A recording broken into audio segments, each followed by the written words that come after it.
অনেকেই ভাবে প্রতিনিয়ত আমাদের দাঁত নোংরা হয় আর আমরা তা ব্রাশ করে পরিষ্কার করি, কিন্তু কয়েক বছর যদি আপনি দাঁত না ঘষেন তাহলে ধীরে ধীরে ইনফেকশন হয়ে দাঁতগুলো খুলে পড়েও যেতে পারে।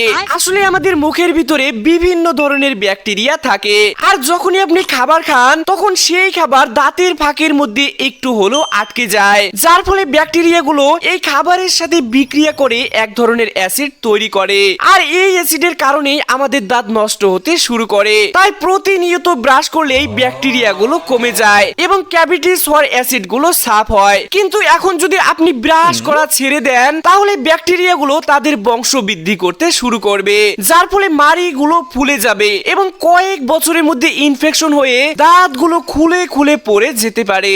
আর এখন আপনি জানলে অবাক হবেন, দাঁত পরিষ্কার রাখা নবী করিম সাল্লাল্লাহু আলাইহি সাল্লামের সুন্নাহ। তাই প্রতি নামাজের আগে মিসওয়াক করার চেষ্টা করুন, এতে তো আপনার দাঁত পরিষ্কার থাকবেই এবং রাসূল সাল্লাল্লাহু আলাইহি সাল্লামের সুন্নাহ পালন হবে।